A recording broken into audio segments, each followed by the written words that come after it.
Hi, welcome back to the AITX Community Podcast, the show where we go deep with some of the most interesting AI engineers, operators, entrepreneurs, and researchers across the state of Texas. I'm your host, Jake O'Shea. We specifically focus on Texas because we believe that the Texas engineering community is seriously underrated. People here are building incredible products and solving difficult and complex technical challenges. Our hope is that this podcast helps shine the light on some of that incredible work with the rest of the world. Today's guest is Tyler Wells, whose engineering journey spans some truly iconic companies and projects. Tyler grew up in Southern California, first getting hooked on technology by tinkering with Texas Instruments gadgets and war dialing into his local computer systems. He's been driven by relentless curiosity ever since, and early in his career jumped straight into the deep end with high-growth Silicon Valley startups. Tyler's career reads like a timeline of real-time communications evolution.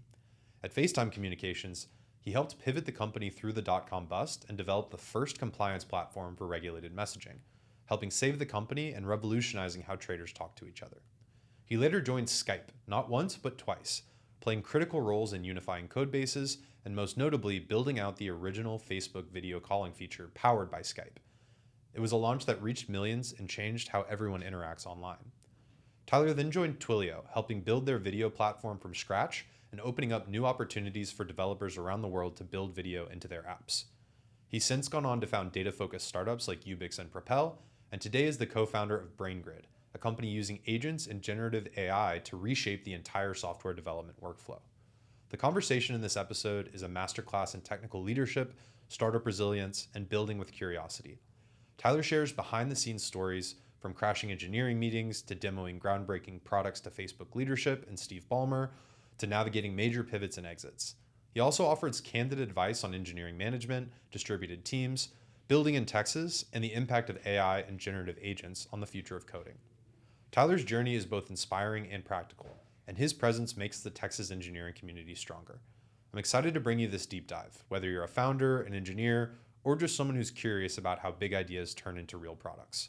So, without further ado, please enjoy this conversation with Tyler Wells. Tyler, great to have you on. Thanks for being here today on the AITX podcast.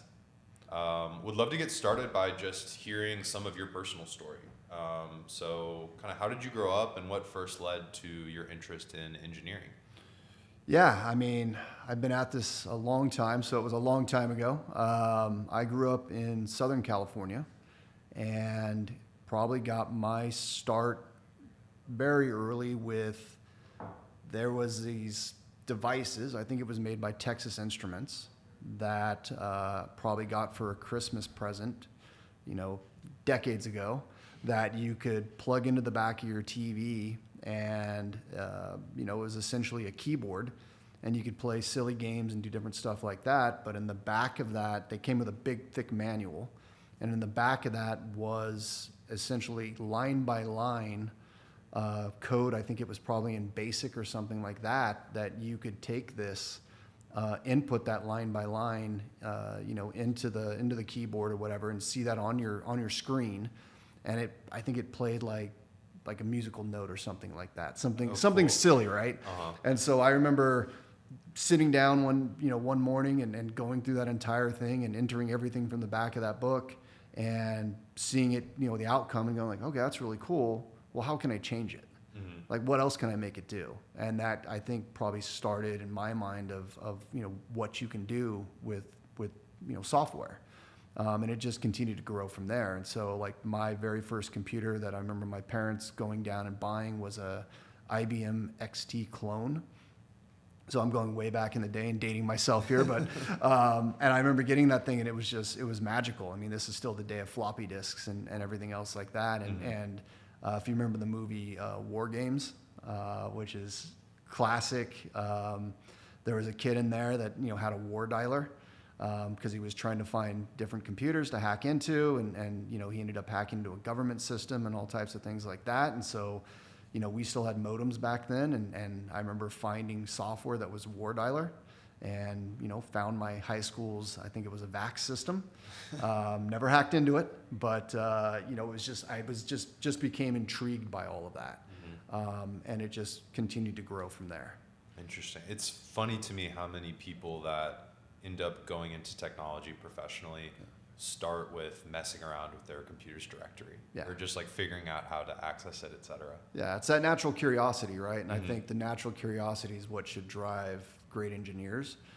You want to know how something works. Then once you figure out how it works, you want to modify it for your own purposes or make it do something different. And I think that curiosity is something I always look for in engineers and has always driven me. Cool.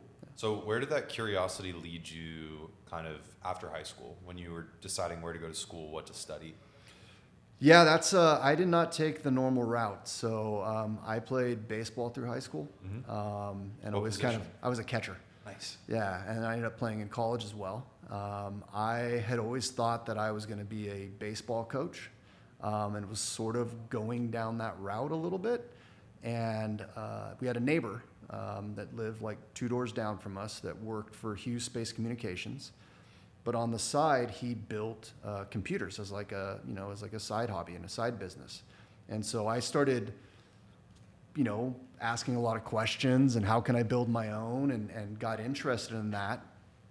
And then one summer I'd come home after I was playing, I think I was playing baseball. No, I was playing in Torrance, California, and it was probably going to end up being my last year of playing, and in college at least, and was getting my associate's degree at the junior college, and he'd reached out to me. He's like, "Hey, what are you doing this summer?" And I'm like, I don't know, I'm probably going to coach baseball and do whatever else. He's like, "Well, how about an internship at Hughes Space Communications?" It's like, I don't know what that means, but sure. He's like, "Come in for an interview." And ended up going in for an interview. They hired me, and that sort of like kicked everything off. And so I started teaching myself how to code more. I think I consumed every volume of coding books that I could find at the time. Coding for Dummies, Python for Dummies. No, there was none of those. I mean, it was more like I just remember one book. It was like the Visual Studio MFC classes. I mean, it was this big giant red book. Yeah. And obviously trying to read everything I could on the web at the time and pulling all that stuff in, and I just started going from there and started coding and looking through the books and trying to figure these different things out. And they would, we would, as an intern, like my day-to-day job had nothing to do with writing code, but I would see something and be like, I could probably write something. Instead of doing this in a spreadsheet or doing this by hand or this really manual task, what if I just wrote a program for it? And so started doing that, and they were like, "Oh, okay, that's really neat. Why don't you get involved with these guys over here that are doing the state-based simulation for ground terminal to satellite protocol communications?" I was like, "Yeah, that sounds interesting." And so I remember myself and this other kid. He was from UCLA in the computer science department. He was also an intern. We started working with this contractor that they had there, and we ended up almost taking over the project in a sense, because we were watching what they were doing and getting involved. And then the contractor ended up going out on vacation, and we were supposed to take it the rest of the way. And we're like, "Yeah, this is interesting what you're doing, but we could build this really nice UI on top of it. We could integrate with this thing called Satellite Toolkit." And so we just like went off and did it. And he came back. He wasn't real happy with us because we'd completely rewritten a bunch of it. But the management was very happy, and they were like, "This is really cool. Let's show it to these other people." And it just kept snowballing from there. So it was a satellite communications company? Yeah, so I worked on a constellation called Milstar. It was a military communications satellite constellation that was being built jointly by Hughes Space Communications, Lockheed Martin, and some others. I was part of the systems engineering group at the time. My specific role was dealing with a lot of telemetry that was coming out of the testing of the satellites, but ended up kind of like getting into these other areas. Eventually got them to move me to Northern California because I knew that's where I wanted to be.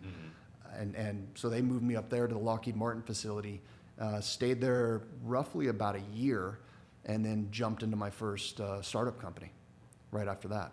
Okay. And did joining startups, did that come from like kind of an entrepreneurial itch, right? Of someone that wants to build something yourself, or was it just kind of happenstance? It was the right role at the right time? Yeah, I I mean, I'd say like, my family, they ran their own cabinet business. So the entrepreneurial spirit was definitely there. Like my father left his aerospace job and joined up with my grandfather and my uncles and started a cabinet business. So, I'd seen what that life kind of looked like. And then when I got to the Valley, I didn't know much about what startup life was, but started meeting people and talking to people. And a guy I actually played slow pitch softball with was like, hey, you should come interview with me. And I think I've got a position for you. And so I ended up joining their professional services group, which was a great kind of like entry point into all of that, because I got to deal with not necessarily having to, at the time, build a lot of production software, but having to go out and target specific customer problems, get them implemented, find solutions for them when our software wasn't doing what it needed to. And so I got kind of a large, like I would say, broad view of what was happening, and could take problems and end up turning those problems into actual products and reselling them and stuff like that. So I don't know. I mean, I think at the time, I wouldn't say that I was gung-ho, like that was my life's mission to go start a company. I was like, hey, I'm enjoying what I'm doing. This is a cool company. I'm going to go join it and see what happens. Cool. So you're up in the Bay, or up in the Valley, Silicon Valley. Also, it's pretty interesting the role that, I guess, aerospace and that industry plays in Silicon Valley becoming what it is today. So interesting to hear that kind of corollary with your life. So you're up there, you're working with a startup. Kind of where did that take you? Did you continue working with startups? Did you jump into larger companies? Yeah, I stayed with them for quite a while. That company was called FaceTime Communications. When I joined, their original software that they built was essentially, if you remember, you'd be on a website, you'd get a little pop-up for like customer service and help. Yep. That was what we did at the time. And we were sort of on this trajectory of massive growth, and this is probably like 99, 2000, somewhere in there. Things are going really well at the company, and then we had the big dot-com crash. And so the entire company went from, we were probably like 300 plus people. I think we got down at the lowest to like 35 or 40, something like that, and ended up completely pivoting away from that into a completely new space that didn't exist. And so a lot of the stuff that we did with FaceTime Communications from a customer support standpoint was, what are the different communication channels that we can enable for customers to talk to the support folks? And so there was like AIM, AOL Instant Messenger, Yahoo Messenger, MSN, all of those things. And a discovery that was made as that company was like transitioning away from that into something else was, they discovered that regulated industries, specifically SEC compliant industries, needed to have auditing and compliance on top of that messaging. Yeah. And so that didn't exist at the time. And so at the time, like you had Bloomberg terminals, which were highly regulated and all of that stuff. But what the traders were doing was circumventing all of that and having conversations that needed to be audited and regulated outside of the normal channels, because all of those things had infiltrated. And so we developed the first platform that allowed a customer to install our product inside their infrastructure, ensure that all of that instant messaging traffic was flowing through essentially our proxy, and then we built a bunch of auditing and compliance on top of that. Nice. Yeah. So solved a very specific pain point in a very specific industry. And did that kind of save the company? That saved the company, yeah. So that kept the company going. They eventually ended up getting acquired. I was long since left, but they ended up getting acquired. I stayed there, I want to say probably at least like 6 years or something like that. Okay. And saw it all the way from coming in as a principal engineer, and I exited as a senior director of engineering.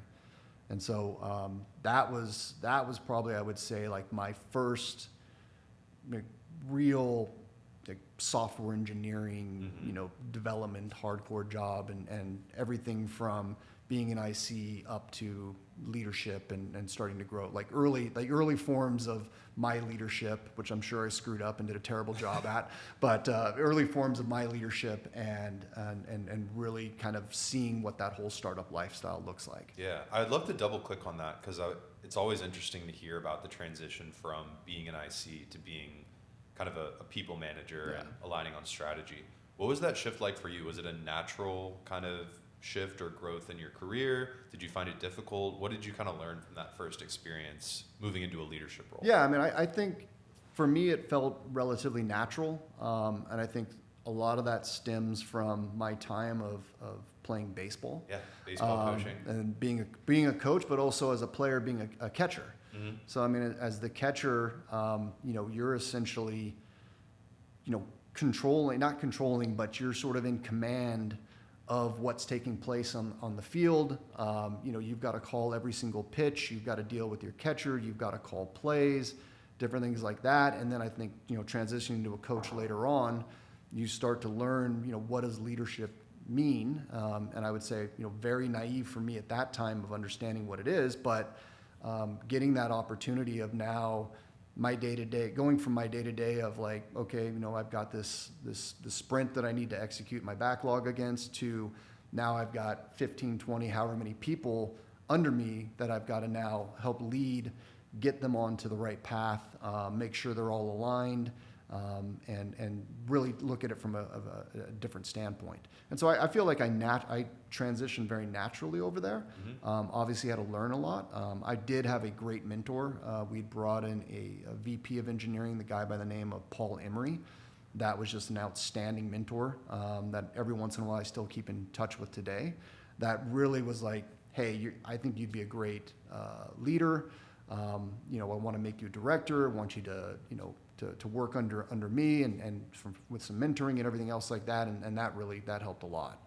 And that allowed me to not only have the teams that I had locally up in the Bay Area, we hiring a company out of India. So I ended up having teams over there as well. So started to kind of learn the nuances of what it meant to have a distributed team, and sort of what that communication looks like and how you can be successful in it and everything else like that. So pulling on that thread a little bit, what advice do you have to other engineering leaders or startup CTOs, people managing distributed teams? What are kind of some best practices that you've learned or developed over the years? Yeah, I mean, they're going to vary based on your team, but I think some of the core principles remain the same. I mean, communication is everything.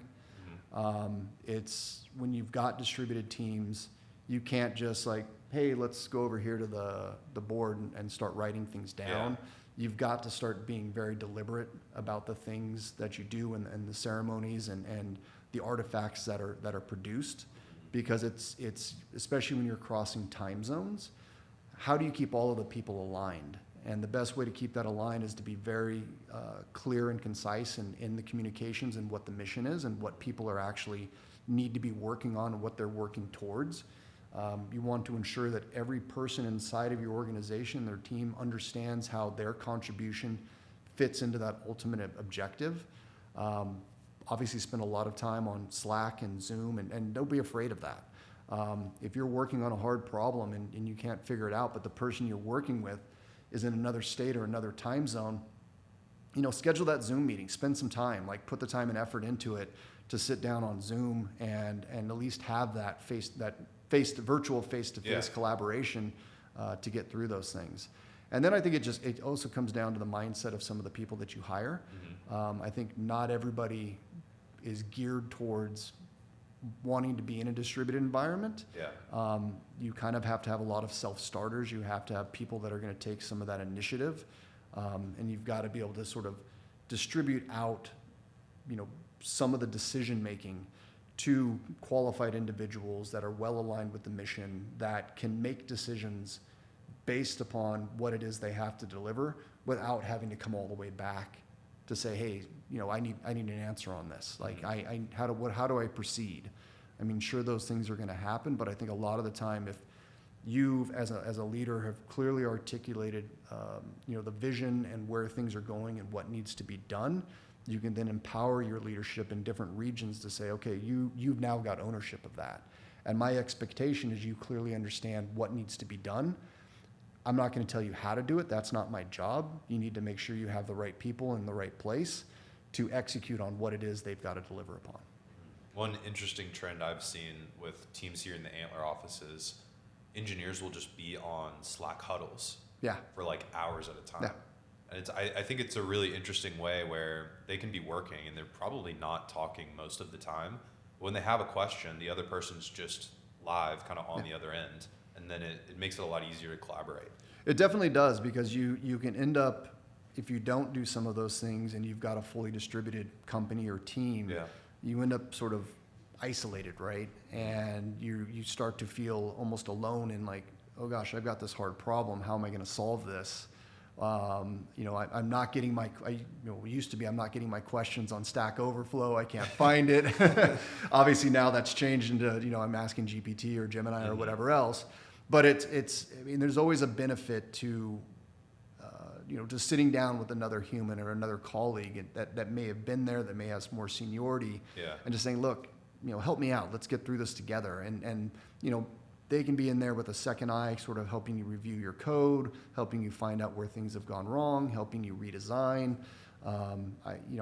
That's the part that's always difficult as we've gone a little more distributed, especially like, during COVID and post-COVID times, is getting back to that human aspect of the work that we do as engineers. Yeah, just a different point of view on the problem oftentimes is enough to get people unstuck and make progress. No, I mean, absolutely. It's that's always been my most favorite, I think, aspect of some of this is sitting in a room with a bunch of folks, trying to solve a problem together, and listening to some of the different opinions and coming up with that cohesive solution, that sort of unified solution from 5 or 6 different people. I mean, yes, that can also lead to some other issues, but I think when you see it work, I mean, it's sort of a beautiful thing. Yeah.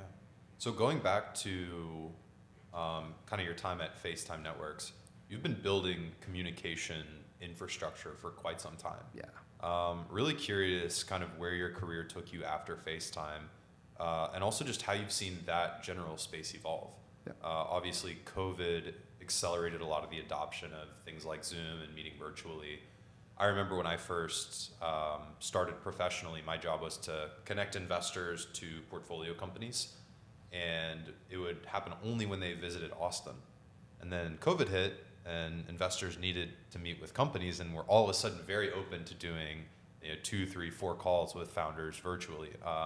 So yeah, just curious kind of your journey building communications infrastructure, where that took you after FaceTime, and then maybe later on want to dive into how COVID kind of accelerated and changed how people think about that. Sure.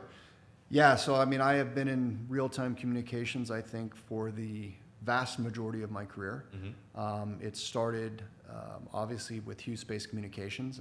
That was, the military communication constellation, and so understanding sort of ground terminal to satellite communication protocols, and then evolved into, at FaceTime, instant messaging protocols, and how can you unpack those instant messaging protocols, whether it's AIM, Yahoo, MSN.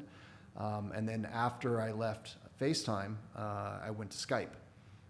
Okay. And so those were the OG video calling. The OG, yeah. So that was actually when I joined Skype, they didn't have video. Oh, okay. Yeah, so it was still voice at the time, if I'm remembering correctly. So this is like 2006. Mm-hmm. I joined them to.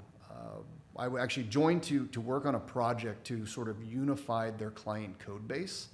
At the time I joined, they had a code base for Windows, a code base for Mac, a code base for basically everything. Mm-hmm. And we were looking to unify that all into a single code base. It never actually launched, but I spent a couple years there learning and building, and spending a lot of time with the folks in Estonia and London, as well as San Jose, out of the eBay offices there.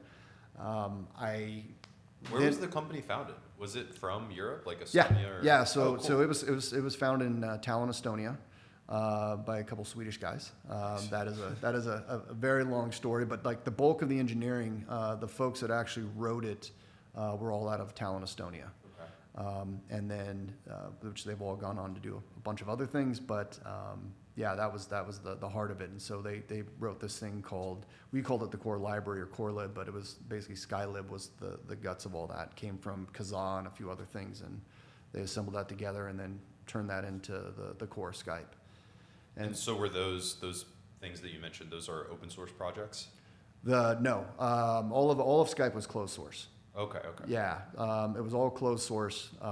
Those guys, I mean, they were very, very security focused. So all of that was closed sourced. Everything was all encrypted. All the communications were highly encrypted. It was all peer to peer. So there was nothing, no man in the middle at that time. And they, none of that was open. Okay. Yeah. Okay. I thought when you were talking about Kazaa and some of these other things. No, that was like the group that ended up building Skype had also built the Kazaa stuff. Oh, if I'm remembering correctly, like previously to Skype, and so they used a bunch of things that they'd built there because that was peer-to-peer file sharing, right? Okay. And so they used a lot of that underlying technology and then married that with a bunch of the voice protocols, and then turned that into Skype. Okay. So you were building at Skype, unifying a code base. Yep. Skype then got acquired, is that right? Yeah, so when I joined, Skype had just gotten acquired by eBay. And I was there for a couple of years. Somewhat got frustrated on the lack of progress of the project that I was working on, so I decided to leave.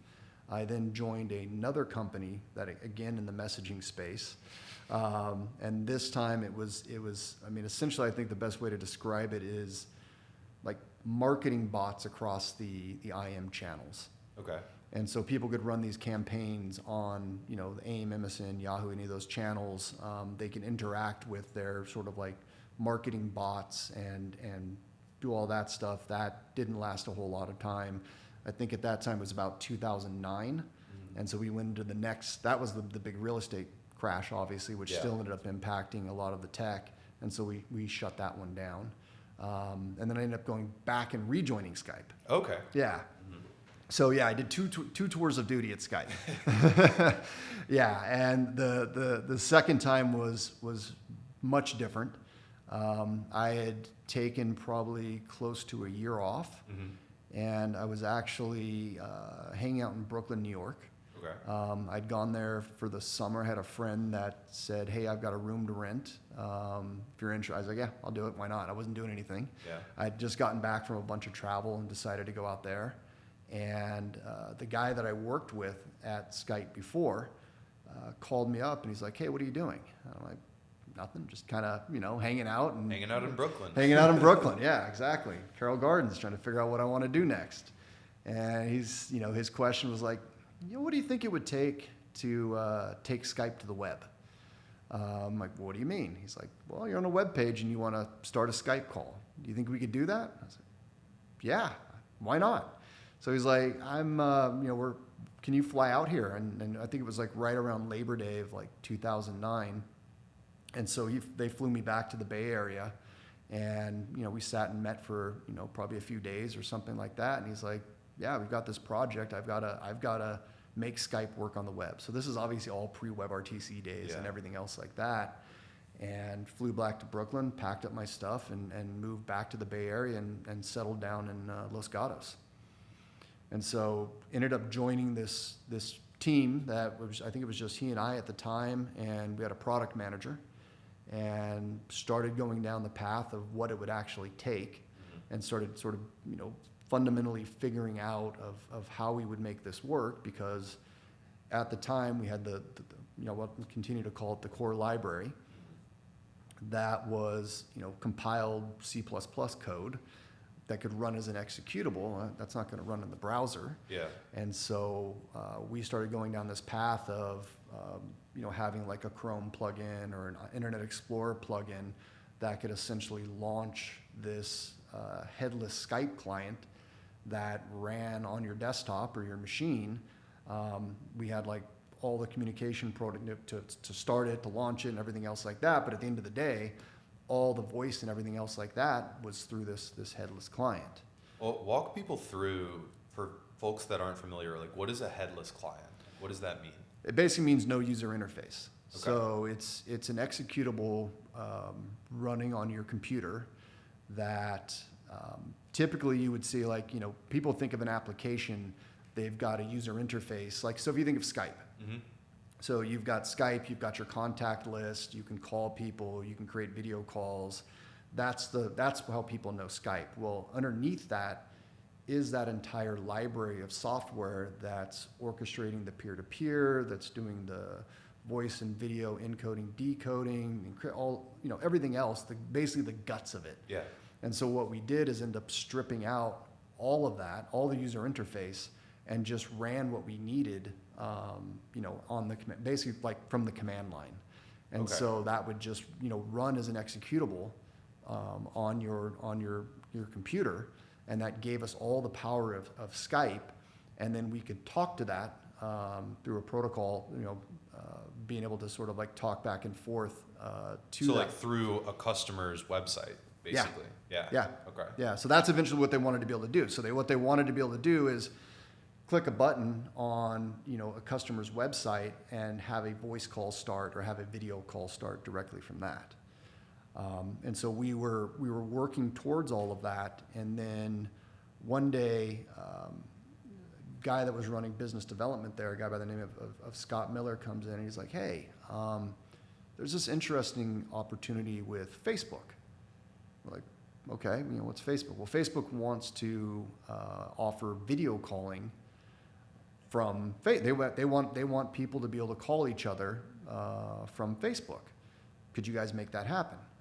We're like, yeah, let's figure it out. And so we sort of hacked up a version of Facebook. It wasn't the real Facebook, but we took all their assets and everything else like that and kind of made a page that looked exactly like Facebook. Kind of like a demo. Like a demo, right? Yeah. And we embedded our browser plugin in there, and we had they had Facebook Messenger at the time, and so we embedded and built a demo essentially where you popped up the Facebook Messenger and you could click a button to say I want to call Jake, and that would essentially start the Skype headless client, and as long as you had the same thing, it would create the peer-to-peer connection, and now you had a video call going straight from Embedded Facebook. Within Facebook. Embedded within Facebook.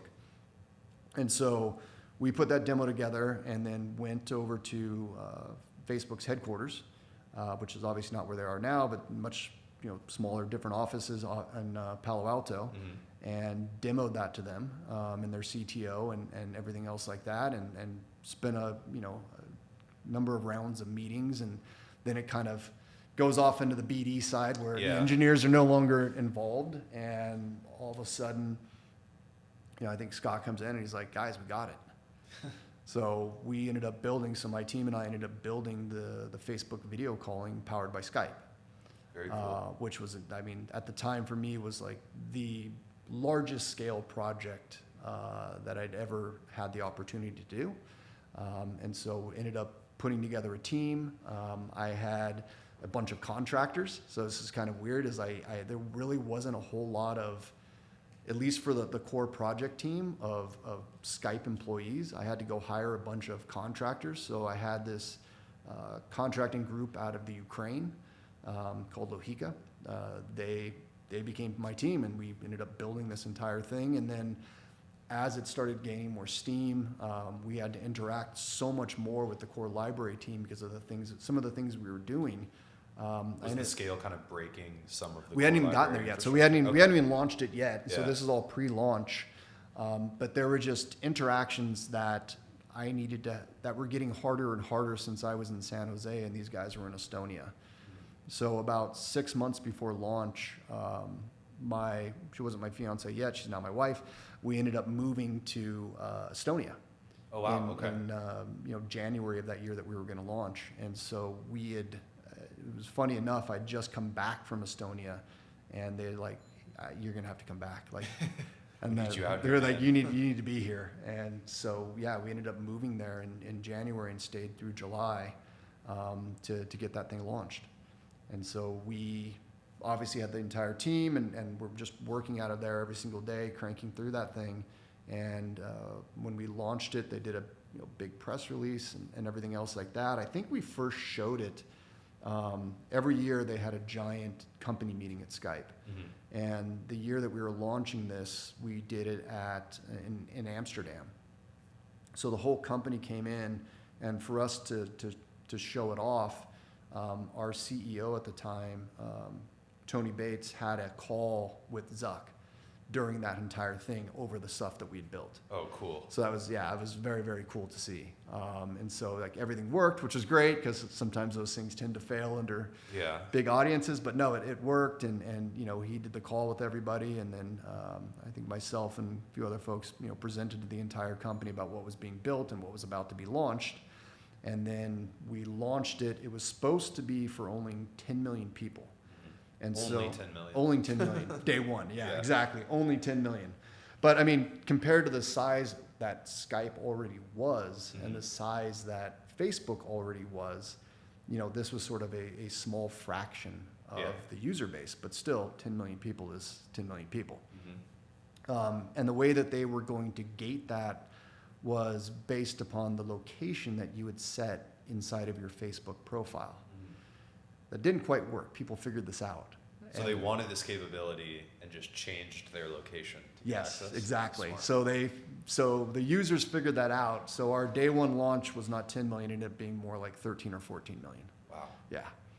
And so, so we got that out there, and then we had a whole bunch of contractual obligations that we had to meet in terms of like call connections and all of this other stuff, uptime and connection rates and everything else in order for them to like unlock the next gate of users they were going to do it. And so it was like, you know, we're at 10 million, we were going to like 20, and we were going to like 50, then it was going to 100 and everything else like that. So then I spent the next number of months, you know, finding the craziest bugs you could imagine, and figuring out how to take all the telemetry that we were gathering to figure out when things were going sideways, plus reporting all the analytics and everything else like that to not only our bosses and then back to Facebook as well. Yeah.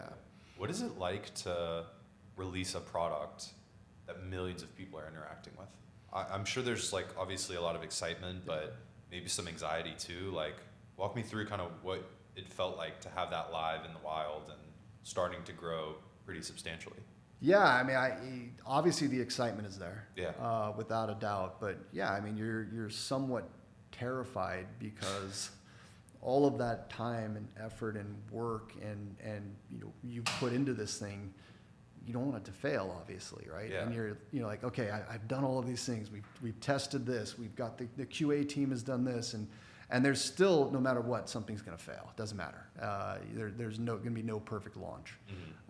But yeah, I mean, you're sort of like this nervous, excited, holy crap, this is unbelievable. You know, you're down in the convened war room, as we called it, you know, in the Skype offices in Talon with, you know, your whole entire team and a bunch of other folks just watching the numbers go up. And you're like, holy shit, this is amazing. And then, you know, I didn't get to go to the press conferences. Our PM went, which were in Palo Alto, and that was with like, you know, with Zuck and Tony and obviously a bunch of the other folks there. So I just got to watch from afar. Because I'm obviously manning the systems that are making sure it works while they're pitching it. While they're actually launching this thing, and so, but no, it was really cool to see all of that happen, and obviously watch it. You know, all the time and effort from all the teams, and you know that they put into that. I mean, it was, I would say, a pretty flawless launch. The things that we started finding later on were like, you know, this is going to happen, right? Things are going to happen, and so. But yeah, I mean, it's I mean there's the adrenaline you get from that, the excitement, the like, okay, you know, it's like 5, 4, okay, it's live. And you're like, oh shit, here it goes. Yeah, it's always fingers crossed, 100%. But, you know, once it's out there, you're just like, all right, now it's back to work. So, you know, there's the build up, is everything right? Okay, how are the systems? You're looking at all your dashboards and everything else. It goes out, everybody's, you know, up in arms, cheering, things like that. You see the first call, you know, that took place. They filmed it and everything like that. It was on the news, whatever else. All right, let's get back to work. How are we doing? And that's like, that was the mindset, was just straight back to work and like, all right, let's make sure everything's going the way it's supposed to be going. Where are the failures? Okay, can we fix them? How can we fix them? Let's start rolling this out. Like, you know, what's happening? And that's kind of what it was. So from Skype, was that when you then made the move to Twilio? No, so so at the same time all of this was launching, Skype had filed their S1 to go public. Yeah. And so So they were not acquired by eBay? So that's a good story. So Yeah, let's talk about that. So I can give you some of the history of that. So Skype originally was acquired by eBay. eBay had them for a number of years and was like, we don't know what to do with these. Like, what do we, their whole premise, maybe true or false, but was basically they thought eBay buyers wanted to talk to sellers. That turned out not to be the case. Yeah. Yeah.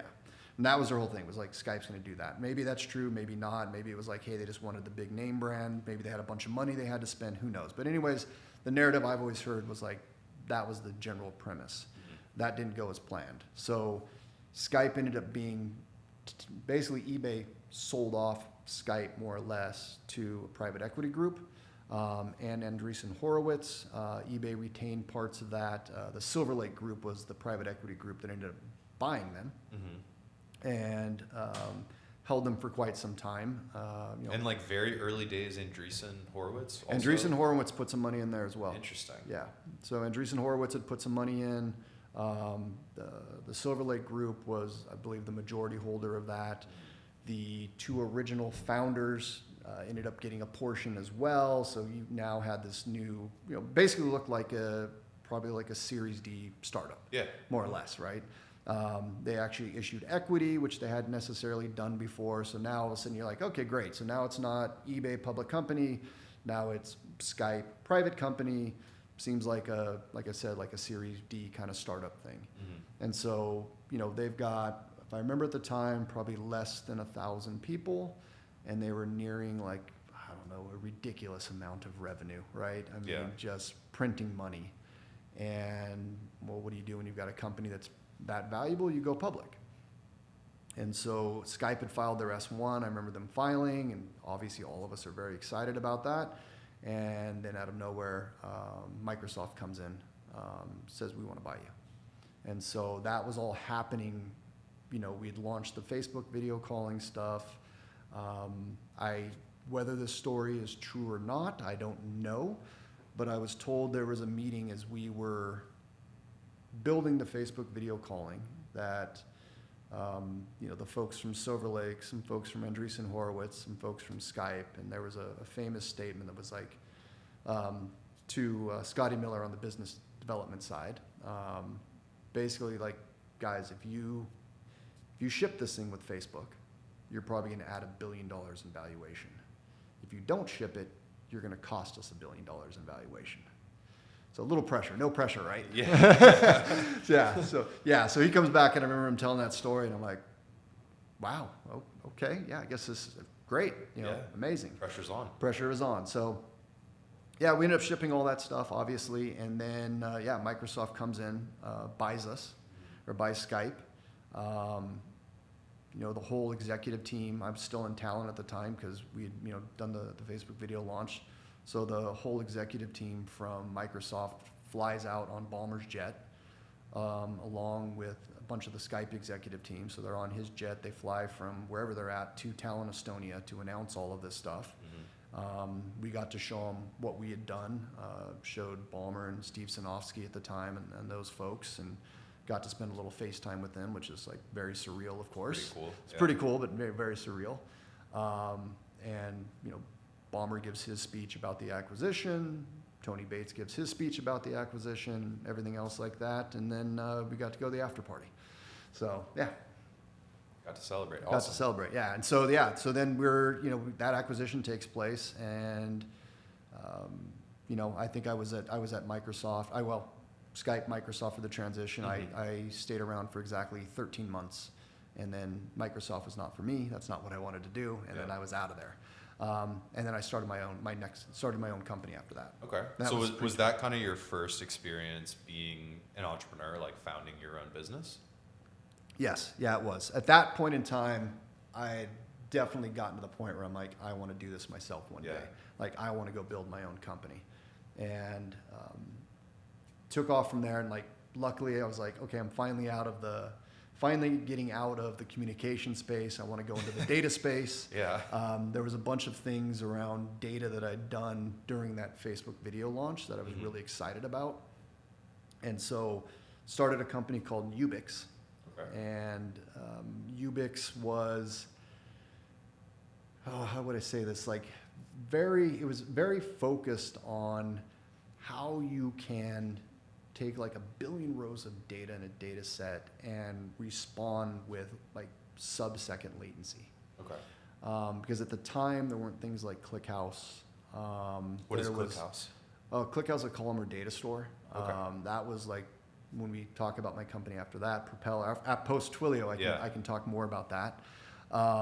But there was, I mean, this is still back in the day of like MapReduce and Hadoop and those types of things. And for folks that aren't familiar, what is Hadoop? So it's essentially a way to process large amounts of data that's not necessarily and typically unstructured data that to transform that into probably a way that you can actually perform analytics on it. So you can query it. So you can query, you can ask questions.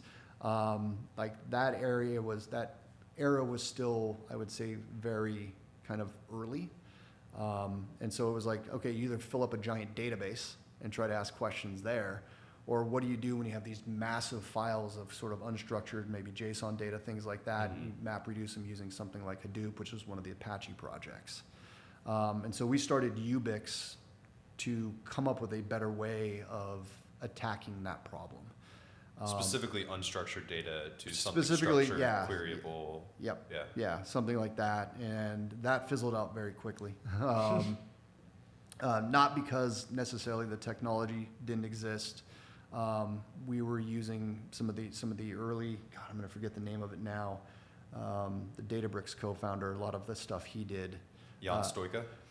The one when he was at Berkeley. Okay, yeah. Is it Spark? Spark. Yeah. Yes. Apache Spark. Apache Spark. Yeah. Yes, that's it. Sorry. So I started building on top of Apache Spark, is what I was using for that, and then basically building platforms on top of that with full user, UX and everything else like that. So you could basically point your data set at our platform. We ingested it with Apache Spark and then made that available to query and do everything else like that. That was working. It was a lot of fun. There are other issues that caused that thing to kind of go sideways, and long story short, I ended up going to Twilio after that. What did you learn from that first entrepreneurial experience? Like, what were your big takeaways that you have kind of stuck with you? I mean, the biggest was understand who's backing you. And we got ourselves into a very strange model. They'd written us a check, let's just call it $1 million, and they would claw back money every single month. Yeah. Oh, weird. Of fees, because they said that, hey, look, we're going to give you this money, but we're going to give you resources to kind of do setting up the company. You'll have access to the principals in the investment group. So for those sorts of things, you've got to pay back, to the investment firm, whatever the monthly stipend was to have that access to get, maybe they were doing some accounting for us or some other HR related stuff. Sure. Yeah, it was some BS. It was some BS services, basically providing I would consider almost no value. Yeah. And you're contractually obligated to pay this. Correct. That was crazy. Part of the deal of taking the money. Yeah. Yeah. And so they were like, look, we've got this, they're like, they think the VC model is broken. It's like, spray and pray, but they're not providing you any support and everything else like that. So we've got this new VC model. Clearly didn't work. Doesn't sound like it would work. No. And, probably being naive and overly exuberant at the time of wanting to go do my own thing. We ended up taking the money and get into this position. I was like, this is really weird. Like, you're kind of scratching your head. You're like, how much am I paying? Like, say I'm paying like $6,000 a month back to them, and $6 or $7 grand a month, and I'm like, what am I getting from this? Yeah. Why am I doing this? I mean, that's a full-time employee. Yeah. You know? Yeah, I think we ended up paying. I think we paid them more money than we paid our contractors out of the Ukraine. Wow. So, and there just really was not value back. So it was stupid. And it was right around that same time. A very good friend of mine calls me up from Estonia, and he's like, "Hey, I'm coming into town to do interviews." So he had left Skype as well. He'd gone off and gotten his executive MBA, and was starting to do the job hunt again. And he calls me up and says, "Hey, I'm coming into town for like a week. I got a bunch of interviews. Can I stay at your house?" I'm like, "Yeah, of course, man." Known him since like 2006. He was at my wedding, very good friend. He comes into town and starts going on these interviews, and I can remember very clearly he comes back to the house one day, and we're getting dinner ready and having a beer, and he's not the, he's stoic, right? Eastern European. Yeah. They not going to show a lot of emotion and excitement all the time, and he is bouncing off the walls. Yeah.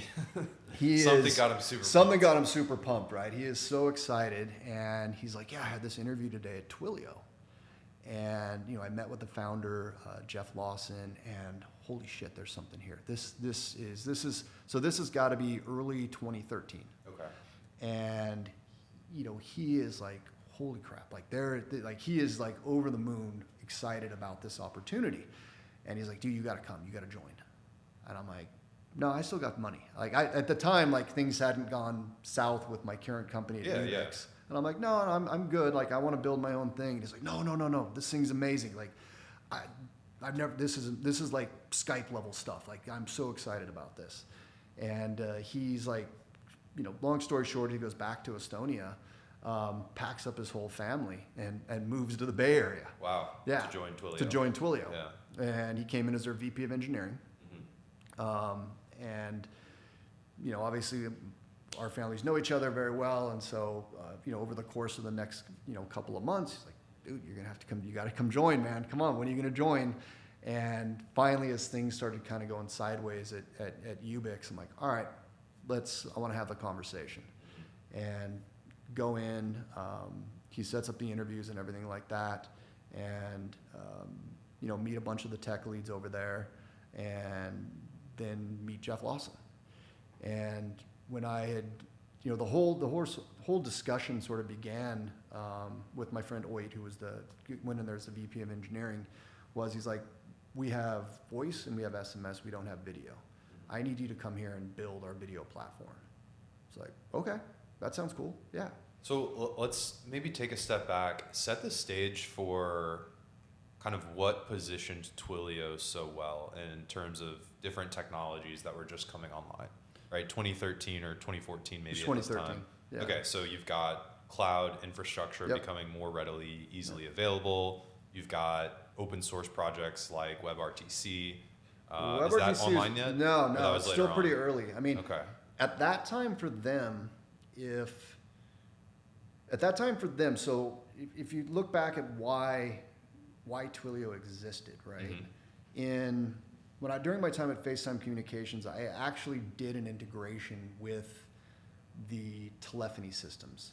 And if I remember correctly, it was called like TS-API or something like that. Somebody could check me on that. And telephony systems is just T-Mobile, basically the cell phone networks, right? Any of the networks, right? Okay. So any of the terrestrial landline networks, any of the networks, you've got you've got this room full of hardware that's managed by a team of consultants that is horribly antiquated and about as undeveloper friendly as you can get. But communications is core obviously to everything, so people want to build on top of that. And so you've got to go through these horrible coding paradigms to do all of that stuff. You've got to pay consultants tons of money and everything else like that. And Jeff was like, there's got to be an easier way. And obviously that was the core of figuring out Twilio. Was like, look, I want to be able to write in any language. I want to be able to, with a few lines of code, talk to these systems and send a message or make somebody's phone ring. So an easy developer-friendly way to build on top of these telephony systems. And so they abstracted away all the difficulty of interacting with these systems and everything else like that, and then built you this like beautiful, like what, 2 lines of code or something like that at the time to make your phone ring, basically, or to send you a message. Yeah. And Oit, who had obviously been in communications with Skype for all those years, I mean, Skype could have done the same thing, they never did. There were definitely projects around that, but you know, he saw that value and understood the reach, I think, immediately. And that's probably what got him so excited, is like, holy crap. So any developer now with a couple lines of code can now has access to all of these communication primitives basically anywhere. Like, the reach of that is gigantic. It's pretty exciting. Yeah, very exciting. And the use cases you can build on top of that stuff is, you know, it was insane. So he was obviously very excited about that. And then I ended up joining them in September of 2013. Okay. So you joined to build out video capabilities. Correct. For Twilio. Yeah. Yeah. What was that experience like? I mean, that was amazing. You know, it was probably, you know, if not the top experience of my career to date.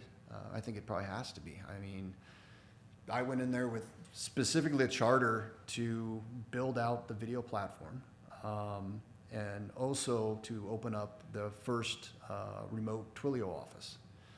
So at the time, Twilio was, you know, centered in San Francisco. And one of the reasons I kept turning him down all the time was like, man, I live in San Jose. I do not want to go to San Francisco. I want to stay in San Jose. And then when they came back, he was like, all right, come build video, and you can open an office in the South Bay. Nice. In San Jose. Yeah. Ended up opening in Mountain View. Okay. But we went and looked around at Not quite that far south. not quite, yeah. But I mean, it's still, it was definitely a lot closer than having to go to San Francisco For every sure, day, right? yeah. And they knew they were expanding. Like they were running into problems where engineers were turning them down because they're like, I don't want to go to San Francisco. I live in the South Bay. I want to stay down there. And so that opened us up to a whole bunch of, you know, engineering talent that was, you know, otherwise turning us down. So I joined there to basically start the video organization from scratch and open up that office. I spent the first, as we were getting the office, having to first find the office, then get the office set up and everything like that. So I was going back and forth to San Francisco. Made my first hire actually before I'd even joined Twilio officially. I was at one of their developer conferences and had reached out to a friend of mine that I worked with at FaceTime. I was like, and he'd actually done some stuff with me at Ubix, and ended up bringing him on board, and that was my first hire into my new organization there at Twilio. And then we grew from there. And so over time ended up building out all the primitives and building up a pretty large team, predominantly out of the Mountain View office again, to enable that 100% WebRTC based video platform. So now we get to WebRTC, which I messaged you. I was very Yeah. excited to discuss with you. Yeah. So tell folks that might be listening, like, what is WebRTC? Why is it exciting? Like, why am I so pumped to talk with you about WebRTC? So WebRTC is what we wish we had when we were building the Facebook video calling stuff, right? So if you think of the internals of what you need to make a call, from a browser or from a computer, right? You have to have essentially a rendezvous service. So you need to be able to, especially in peer-to-peer, you need to find, how do I connect to this other person? And it's typically going to be I need to find out what your IP address is, so then I can establish a peer-to-peer session or a communication session. A direct line between direct line. this IP address and this IP Correct. address. Yeah. This IP, my IP address and your IP address. We then, once that connection is securely made, we have to then exchange, what, I'm forgetting the name now, basically what codecs we can use. So what voice codecs, what audio codecs are And available. what is a codecs in this? So it's essentially, it's how my voice gets translated and encoded digitally, so it can be transmitted to the other side and then decoded and then played back to you so you can actually hear it. So it's like an algorithm Yeah. that you need this exact same algorithm so that your voice comes out the way that it went in. Correct. Yeah. And so that way, yes, because you can't, like I couldn't say, hey, I'm on, what is it, VP8 or V8, whatever they are, and you're on something like Opus, something totally different, like that's not going to necessarily work. So you would exchange, in the early days, you would exchange those things, and then once you agreed upon the established set of communication codecs, you would start to send your traffic, and then you would establish that connection, and then basically your voice and audio traffic would start to flow between you and whoever you're talking to in the peer-to-peer situation, which is great if you're doing one-on-one, or maybe you're doing 1 to 3 or something like that, but that changes as you add more people, and you have to do things like conferencing, and you want to have like conference services and things like that. But yeah, I mean, for how people think about it is, I pick up the phone, the phone knows how to reach you, how to find you, or something else like that. That's what we have to do with the WebRTC protocols and all of that exchange. So you have to have some service that says you're registered. So we would use a registration service. So you sign into our network. You essentially get a handle inside of our registration service that I can then look it up to say, Jake, what's Jake's IP? Okay, now I've got Jake's IP. Now I can establish that peer-to-peer connection over to Jake, and we can actually have a call. So WebRTC basically abstracts a lot of that complexity away. Well, it gives you, it gave you all the codecs. It gave you all the ability to exchange all of that. So it standardizes. It standardized all of that stuff. Yeah. So it standardized all that stuff, in a way that could be embedded into the browsers directly. So you didn't have to go install something else or anything else like that. It's just built directly into your browser. Mm-hmm. And then, of course, there's a bunch of standards around all of that stuff, and then it's widely supported by all the browsers. So now you had interoperability across all the browsers and everything else like that. And so for us, because of that interoperability, like it made a ton of sense for us to go down that path of essentially creating our SDKs, which would then interact with the WebRTC components inside of those browsers in a very developer-friendly way. So developers could now start to build basically any sort of communication scenario or use cases that they wanted. And now they could do it with video, not just voice. And they could do it with high quality video and high quality voice. And that was the gist of that platform is okay, Twilio has already done SMS, they've done voice, of course you've got to come video now and put that up. So the third one. The third one, yeah. I mean, and probably I would say one of the more valuable ones was I think is not maybe necessarily from a revenue standpoint, but in terms of human interactivity. Oh, for sure. Is going to be video and always going to be video. I have a communications degree, and I remember they talked about like bandwidth levels of different types of communication, and video is one of the highest forms of digital, right? Because you can see people's faces, you can talk to them. The only thing higher than video is actually like face-to-face in person. Yeah, because I mean, you're doing real-time sentiment analysis in that video call. You're seeing the looks on people's faces. You're understanding. You're getting more personable reactions, as opposed to yes, you can get that on voice. You're going to get none of that in text. But as soon as you've got that sort of video call, there is more of that human connection almost immediately. Yeah. So you were at Twilio, built out a lot of this kind of video platform functionality. Then you went back to being an entrepreneur again. Is that right? That's correct. So I spent 7.5 years at Twilio, all the way from, through IPO, post-IPO, through a number of the acquisitions and everything else like that. Maybe before we jump there, would love to understand what it's like to be at a company that has that kind of like hyper growth, hyper scale. Yeah, it's incredible. Yes, the growth and everything else like that, but it was the people that we had at Twilio were extraordinary. Yeah. It's just a different breed, good humans. I mean, I worked with more good humans there than any other place. And a lot of those people I'm still in touch with, we're still friends, we still see each other. I mean, they're all off kind of scattered to the wind doing different things now. But I think and they all talk about the same thing. There was something special about those early days, up till IPO and everything else like that, that it was a special place. And it was the quality of humans that were in that place that were all aligned, under the leadership of Jeff to build and be builders and solve customer problems. I mean, that was the core of what we focused on, and everybody loved it. But that run-up is, it's kind of like what dreams are made of, right? You're building this thing of value, and you're putting all of your blood, sweat, and tears into it, and you get to watch it, soar on the public markets. It's working. And it's working, and it's doing all of those things, and then you just watch the growth from there. It's not without it's sort of like, the roller coaster of emotions, because it wasn't all just like rocket ship up. I mean, we had a pretty troubling time when, the investors or the market had realized, a lot of our revenue was heavily focused in a small subset of customers, and it crashed the stock, and everybody's like, oh my God, what am I going to do? And then we got back to building, and it did what it was supposed to do.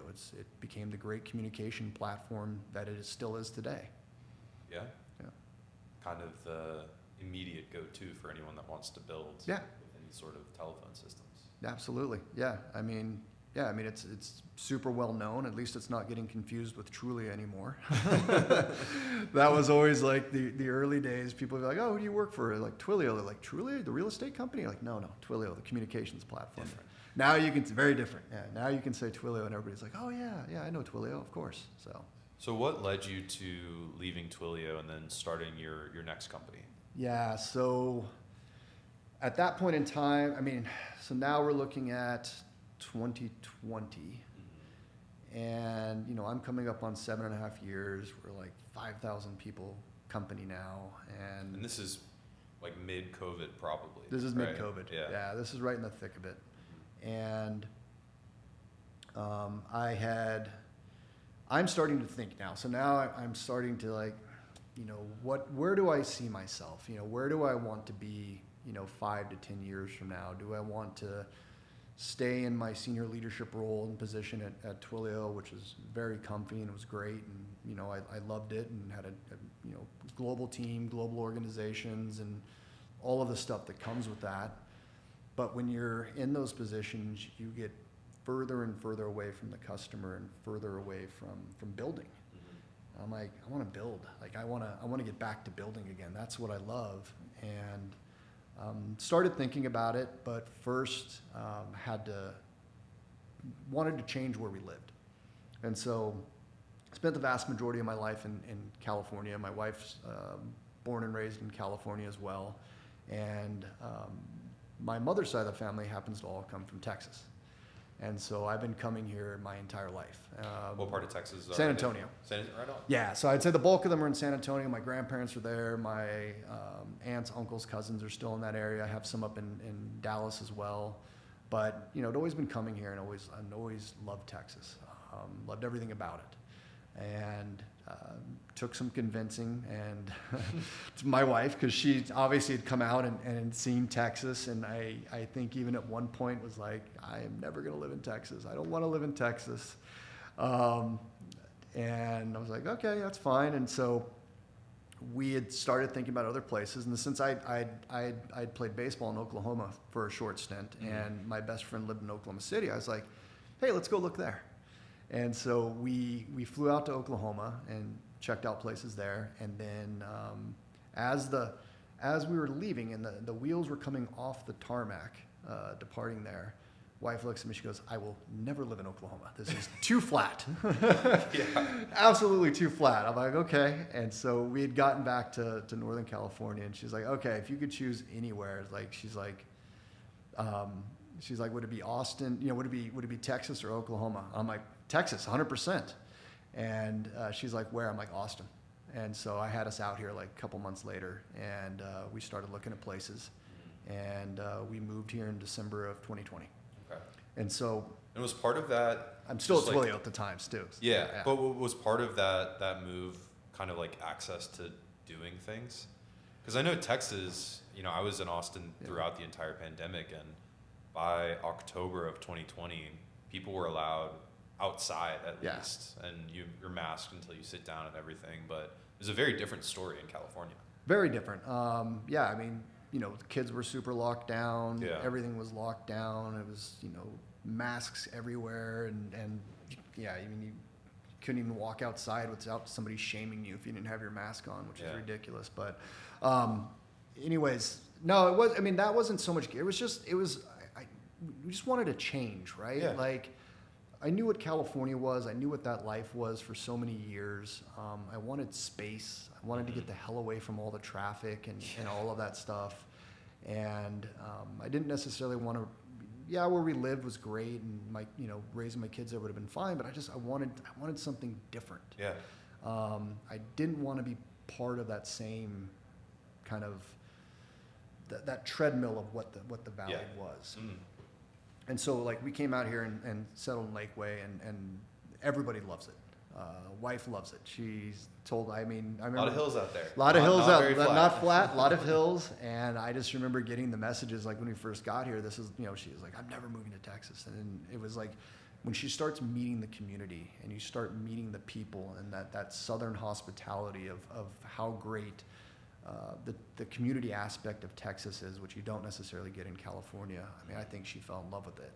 I come out here and I'm still at Twilio, and my idea was, like, I know I'm going to go start something, but I'm like, I got to take some time off. Mm-hmm. And I've been at this for a long time.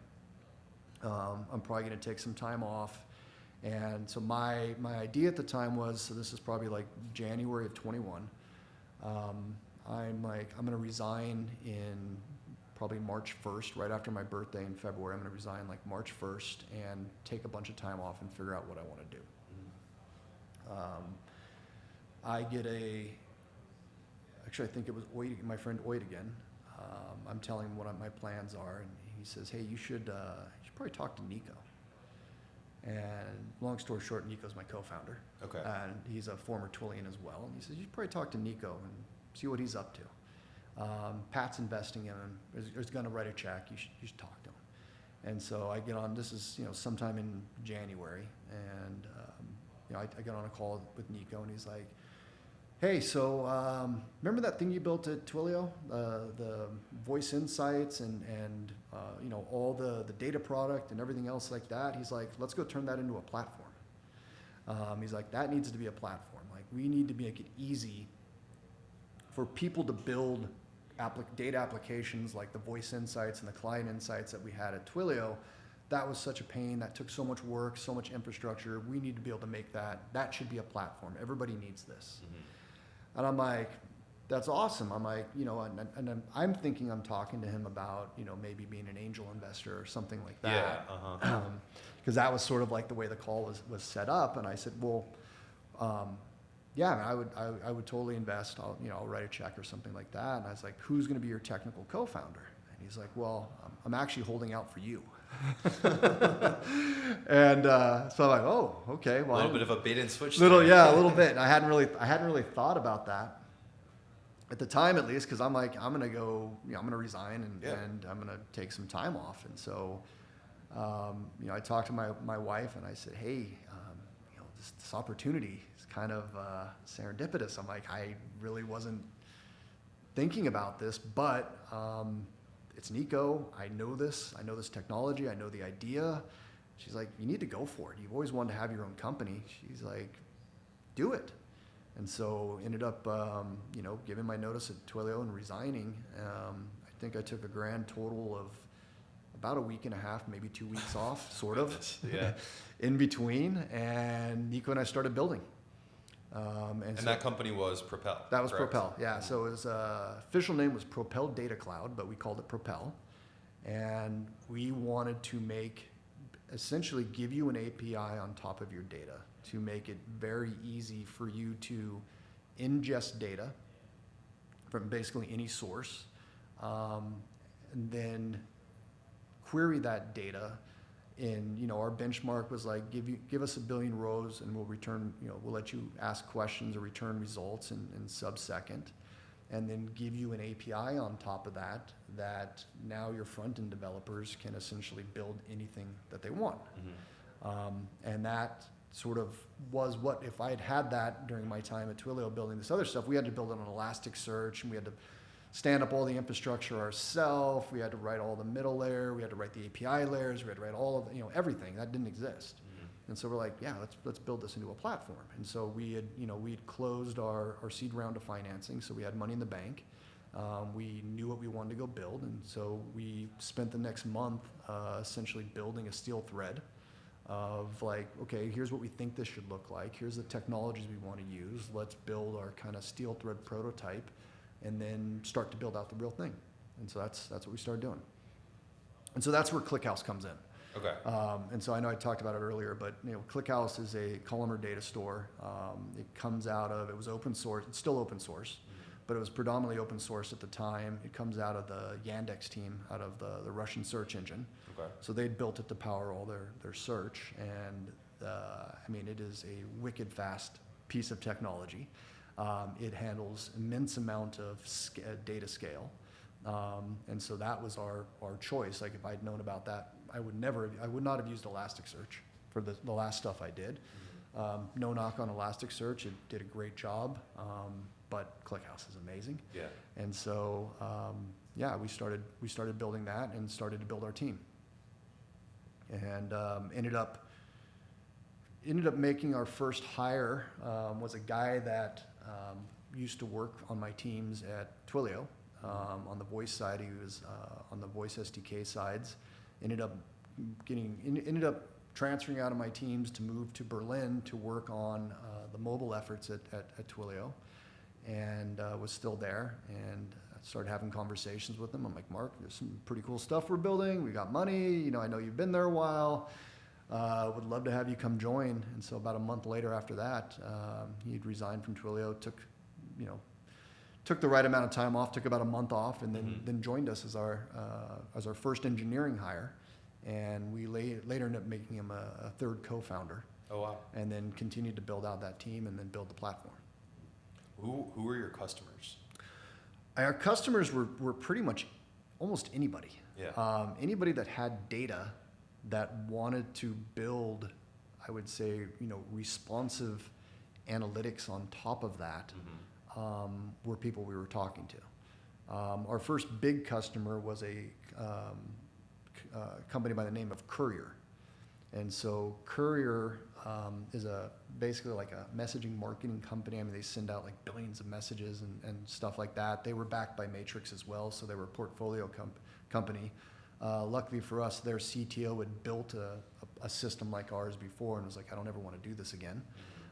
And so they came onto our platform and built all of their customer-facing analytics on top of us. So, and that was, as we were trying to figure this thing out, we had convinced ourselves that we were going to create a new product category called customer-facing analytics. Okay. You're probably like, what the hell's customer? Like everybody else. Kind of like, yeah, you can kind of guess, it, right? And yeah. so we're like, yeah, we want to have a category, right? We want to be a category leader, and our whole notion or idea was like, customer-facing analytics is where it's at. It's going to be powered by the Propel platform. You can essentially build any sort of analytics data, anything you want, you can build. It doesn't have to be UI. It's because it's just, at the end of the day, it was just an API. Yeah. And our first big data sets that we were pulling from was Snowflake. We went all in on that. We were going to the Snowflake conferences and things of that nature because you couldn't really build real-time analytics on top of Snowflake. One, it'd be very expensive to keep those things up and running, and they just the latency was not going to give you couldn't build like a responsive application. Yeah. And so we were almost like a caching layer built on ClickHouse in between your Snowflake data and your customers. And so now you get the responsiveness. It was kept up to date with your Snowflake data and everything else like that. Yeah, and you didn't need to spend a ton of money or a ton of additional money on Snowflake. Correct. So how did that go? Like it's a compelling pitch, the way you describe it. Yeah, we definitely believed it, and we felt that there was definitely need. essentially everybody was like, yeah, I've got this problem. And I think, you know, we got it out there probably took us like a year or so to get it to a place where we were still going to be embarrassed, I'm sure, when we launched it, but Sure. that happens. But, you know, started opening it up to customers, and, you know, initially, you know, you're bringing people on, things are going well, you're excited because you're seeing people build on it and everything else like that. But I think the long and short of it is we never hit the product market fit, and, you know, we ended up shutting it down earlier this year. Mm-hmm. And, you know, we stuck around for a good almost 4+ years. And then, you know, we probably ramped up to maybe 10 or 12 customers that were, you know, happy paying customers, but just couldn't break over that. Yeah. Couldn't break into the growth that we needed to be a venture-backed company. Mm-hmm. You know, probably for a host of reasons. I think a lot of times people are like, I'm just going to build this myself. And so they felt they would rather take the plunge into, I'll go, you know, ClickHouse Cloud didn't help us either. Oh, that came on as well at the time. Uh-huh. And so I think, you know, when we launched, ClickHouse Cloud didn't exist, and then ClickHouse Cloud took that massive investment and then very, very quickly became a thing. Yeah. And so, you know, people started sending their data there, and I think that, you know, created sort of enough FUD in the marketplace Mm-hmm. that, you know, we weren't able to overcome that. And then of course you had the other folks that were like, well, you know, I don't want to write the code for my dashboards. I want like a dashboard builder. And that's just a totally different product. It was a totally different product, Yeah. right? And we, you know, at the end of the day, we ended up putting together a thing called UI Kit to make it, you know, almost dead simple Mm-hmm. for front-end developers to put those things together. But we still you know, everything we did, you know, pivoting more into giving you better access, deeper access into ClickHouse itself, all of those things, the fit just wasn't there. Yeah. Yeah. Well, and you mentioned throughout the time you were building this company, generative AI kind of became a thing, Yes. widely accessible. Yeah. And you kind of experimented with some systems implementing generative AI. Yeah, what ended up happening is as we sort of saw the writing on the wall, and obviously the bank account doesn't lie either. So as those funds are dwindling down, you know, we had to let a lot of our folks go, a lot of really good folks. We couldn't afford to keep them anymore. And if we wanted to try to keep the company going. And so we still had to ship products, right? Still had to ship features. And so, you know, Cursor OpenAI had already been launched. Be honest, at the time, I really wasn't using it to actually help write code. Yeah. It was used more like a research tool, or, you know, help me debug something or look at whatever else. But then, you know, obviously you discover Cursor, and you're like, oh, the autocomplete's really neat for a while.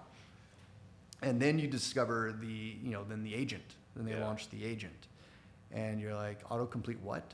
I'm going straight to the agent. And then you start trying things with the agent, right? You know, that natural curiosity is like, what can I build with this agent? Like, what can it do? And you quickly start to realize that it can do things, not necessarily what you want it to do at the time, but it's going to write some code.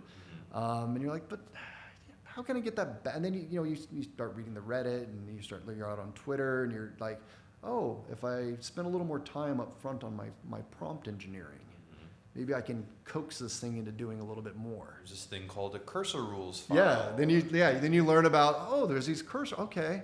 So now it actually understands my stack a little better. I've got these rules to keep it from doing maybe the same mistake over and over again. Yeah. I'm starting to give it some of my code conventions. And then you're like, but it's really not producing the level of quality that I want it to yet. And so then I remember, like, I think it was probably me or, you know, Nika, one of us, I'm like, man, I just spent like 30 or 40 minutes crafting my prompt to get it to do what I want it to do. And it did actually a pretty decent job. And then I actually took that prompt later on and I went to GPT and refined it a little more and gave it back to Cursor, and it did a really good job. And then Nico's like, well, he goes off and he comes back and he goes, well, then I started creating requirements out of this. And in conjunction with my rules, like, this is producing actually pretty good code. Like, okay, that's all right, neat. So then we kind of like go full into it. And now it's like, we're shipping features that are of sufficiently high quality, that are well tested, that, we're feeding these detailed prompts and requirements into Cursor, and we're getting it to actually produce, I would say, high quality stuff. And, in January of this year, we decided we're going to shut down Propel, but we're doing all these things, and we're kind of like, well, what are we going to do after this? Like, we can take some time off. What's going to happen? Nico and I were like, talking after we made that decision. And as we're, kind of learning more and more about agentic, coding with agents and agentic coding. Vibe coding, as it's sometimes referred to. Sometimes. This level is probably what I like to call vibe engineering, where it's like a level beyond just have lovable or replit generated app, but you've actually got manual code base, and then you're just adding to it. Yeah. And we're like, we're kind of chatting about this, and it's like, well, what if we could like generate analysis on top of the actual code base, and like generate understanding of the code base and use that as context to then start to feed into the agents, and so like we're like ruminating on these ideas. And I think the number one thing was like context. Context is king. So you've got this agent that has been trained, every sort of language, all the code in the world has been, as much as it can, has been trained upon. So it can probably write anything, but it doesn't know anything about your product. It doesn't know anything about your users. It doesn't know anything about the features that you want to build. So how do I get that context, put artifacts together that can then be either fed to the agent to give it the understanding that it needs to build the feature on top of your product? And so, in conjunction with your rules and all this other stuff. And so we're like, well, can we get something to write product requirements? Can we get those product requirements to be based upon the actual code base? Can we take the product requirements that have not been written by a human, but have been written by, a model, and then have those broken down into tasks that can then be fed to the coding agent that, again, are all based upon your code base, that are crafted in such a way that it tells it, what it should do, what it shouldn't do, what its acceptance criteria is, which files it should touch, what other files it shouldn't touch, what are things it can use as examples of previous patterns that have been done, what are the rules that it can, and like, yeah, would that actually help us build better code using agents? And that's how BrainGrid was born. And that's the new company that we started. We started in February of this year. And so right after Propel. Propel wasn't even done yet. We couldn't, so we had to, when we told our customers, so we decided in January that like, okay, this is not viable. We need to shut this down. So first thing you got to do is you got to tell all your customers. Some of the customers were like, fine, no problem, they go away. But we ended up giving them 5 months to get off the platform. Yeah. And we wanted to do the right thing. We know we didn't want to just turn the lights off and all of a sudden their customer-facing data is just gone. So we went to our investors and then went back to our customers and said, hey, we're going to give it 5 months. They have 5 months to get off. We'll continue to charge them, and we'll help them transition. We'll give them a little consulting here and there, but they've got to move on. And so that largely was a non-event for us. We didn't have to do a ton of consulting. They just went on their own projects to get themselves off of it, and the platforms just kept running. So in February, that's really, we kind of went full steam at BrainGrid, completely separate entity, separate investors, separate computers, all of that stuff. And we just started building. And we started building with the notion of going agentic first. And so this was not going to be like Propel was probably the last company I'll probably ever be at, or last company that everything was written by a human. Yeah. Line by line, for the most part, was all written by a human, or humans, I should say. And BrainGrid is, more or less the opposite. Mm-hmm. So now, we're using essentially our approach and our methodology. In the beginning, before we had the platform, we just had to use that methodology, which ended up being a lot of markdown documents and everything else like that, to build BrainGrid. And so you're dog fooding it. You're using BrainGrid to build BrainGrid. We use BrainGrid to build BrainGrid. Yeah. And so before the platform existed, before the agent existed, it was the methodology behind BrainGrid. And then as the agent came on, the agent is now writing our requirements. The code analysis agent is pulling the repo and analyzing it and creating artifacts on top of that. So like, what does this code base do? What are the important domain entities that this need to be known about this code base? What's the technology stack? What's the architecture? What's the directory structure? What are the key workflows? What are the data entities? These are all things that we generate as context for the requirements agent that we then use to say, here's the feature I want to build. And when I say there's a feature that I want to build, the agent takes that context, starts to understand what that feature is. It will go and actually read code from the repository when it needs it. It'll turn around and start asking you a bunch of questions to think through edge cases and usability and everything else. And then it'll spit out a very detailed requirements document that can then be broken down into tasks that can then be fed to the coding agents for implementation. So your product is not the coding agents themselves. No. It's gathering all the necessary materials so that those coding agents can be very effective. Yes, it's everything that you should do before writing a line of code. Okay. Yeah, and so if you want to deliver, I would say, professional level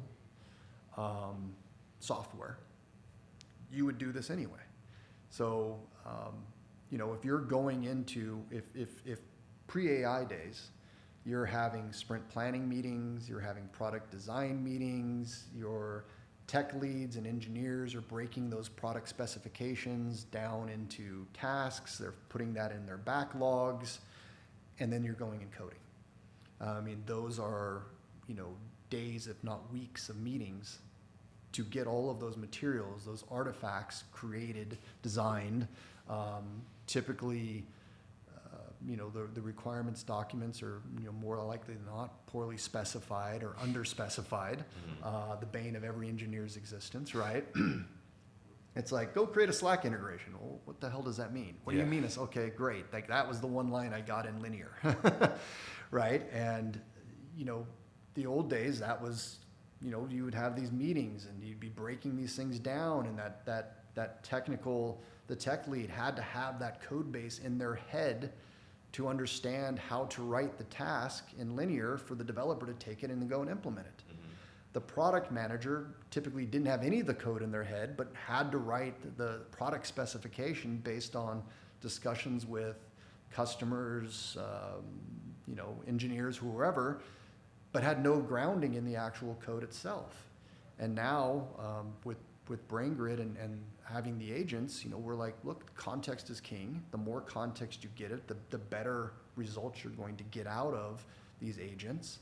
So let's take the context of the source of truth, which is obviously your source code, allow you to inject not only all the artifacts from that, but maybe you've got a bunch of feedback from a customer. Maybe you've got a Notion document. Maybe you've got a Word document that you've jotted down a bunch of ideas. Well, let's use all of that to start allowing you to build really detailed requirement documents that really spell out exactly what you're going to build, what the acceptance criteria is, how the user's going to use it, all the user stories, everything else like that, that can then again be used to turn into tasks and give those to your coding agents and increase the efficiency and the quality of the code that's coming out of those things. Very cool. So how is everything going so far? It sounds like you've built quite a bit. Are you live with customers? We are live with customers. We're in closed beta right now. So we've got a wait list, which is, we've got quite a few people on there, so I'm happy to say. And we're slowly onboarding folks. We've probably got about 12 to 15 on the platform today of companies of varying sizes, and then areas of what they're working in. And we're just learning. We're learning a ton. So we're seeing how they interact with the agents, what they're doing with the agents, where they're getting stuck with the agents, where our agents are hallucinating and or going off the rails. And we're getting it ready for opening it up to a larger audience here soon. That's awesome. Yeah. Are you excited? I think I am more excited about this than anything I've been excited about in quite a while. Awesome. One, I'm probably having more fun building this, not having to think. Not having to think about the character by character, line by line implementation of something is at least freeing for me. I know others feel like it's eroding their art, or they feel like it's, I don't know, taking something from them, or taking the joy out of building and coding. I'm not finding that at all. I'm finding that I just think about what it is that I want to build, utilize, the expertise of what I would want to do and how I would think about building that. Use BrainGrid to craft all of the requirements and the essentially the tasks. Just let it build, and then I see the output.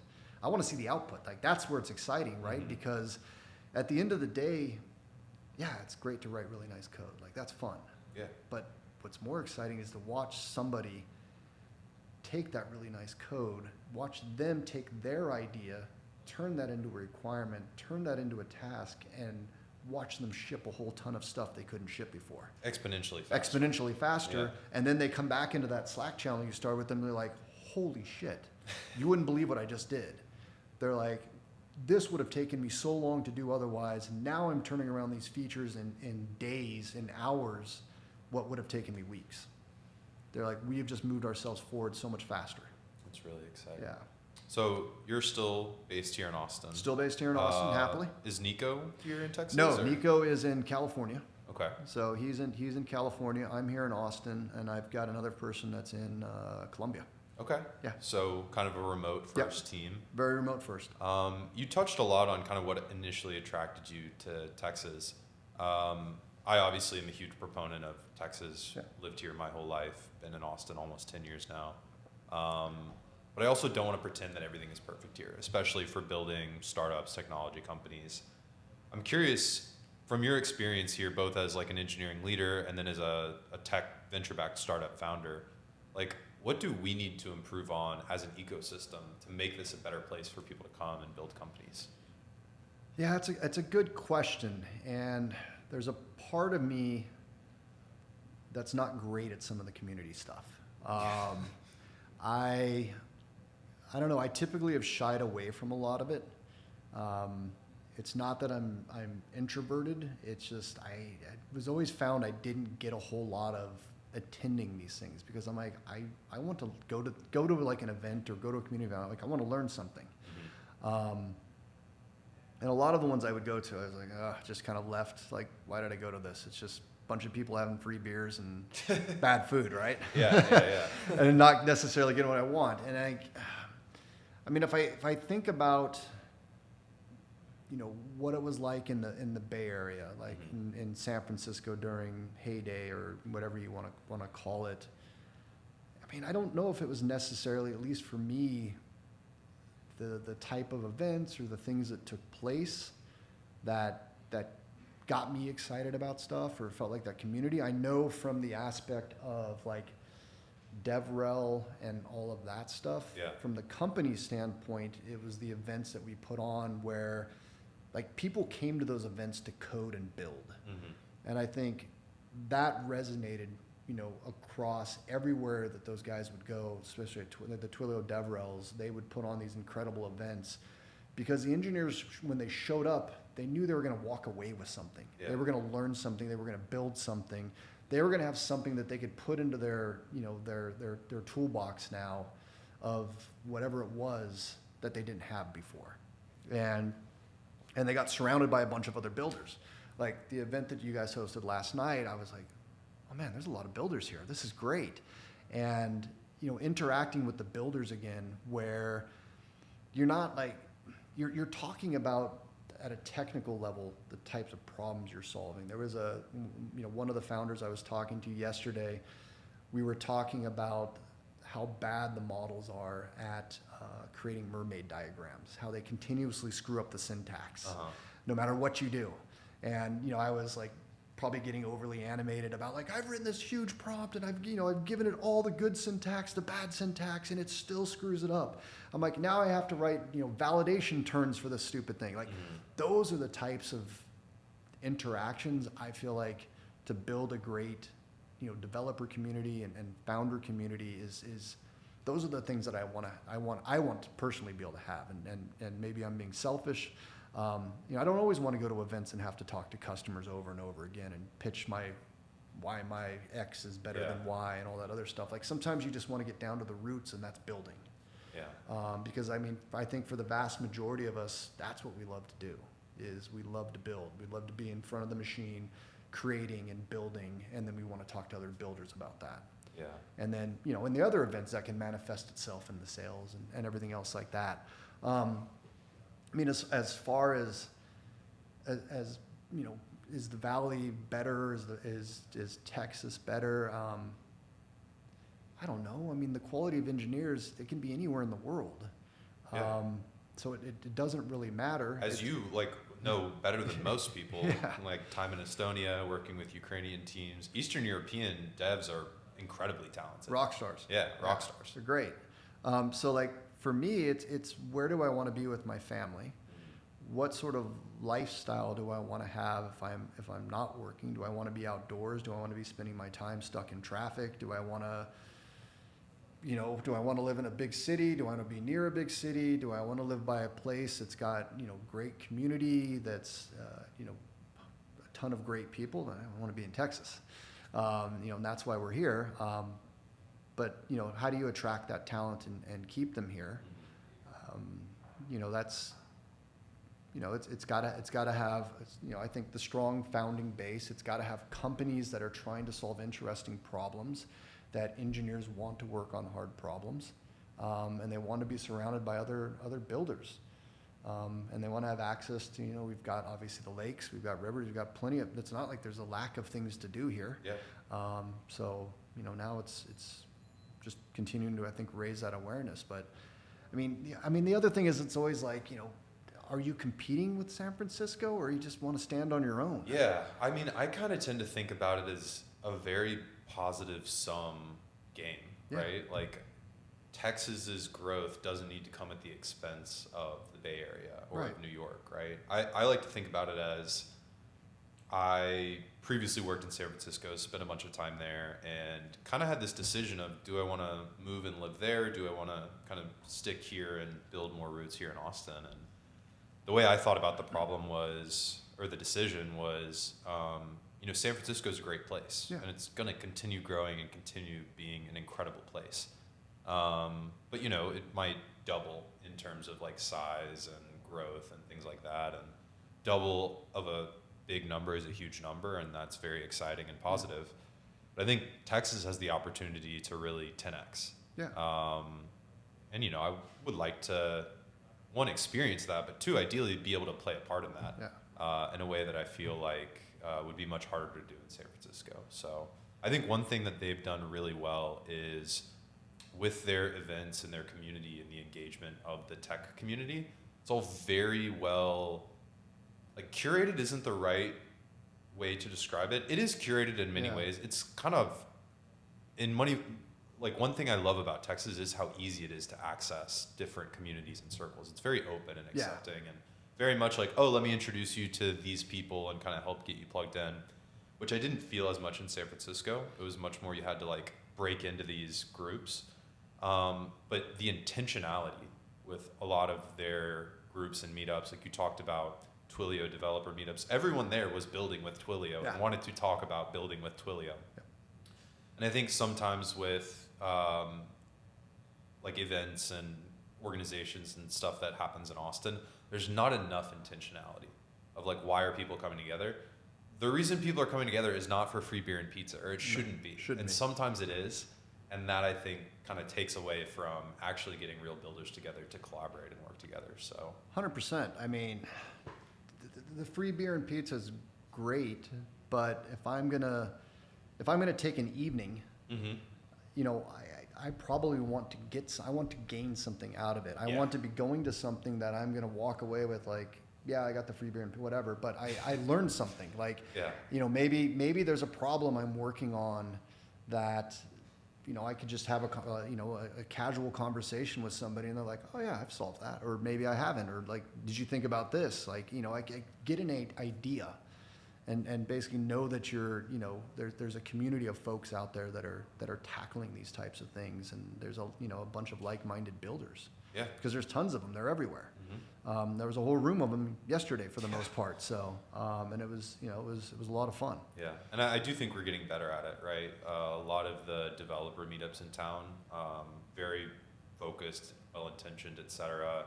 There was a JavaScript meetup on Tuesday. There's a Rust meetup last week. Like, there's a Lovable launch week meetup Friday afternoon at Lazarus, which is going to be a really great.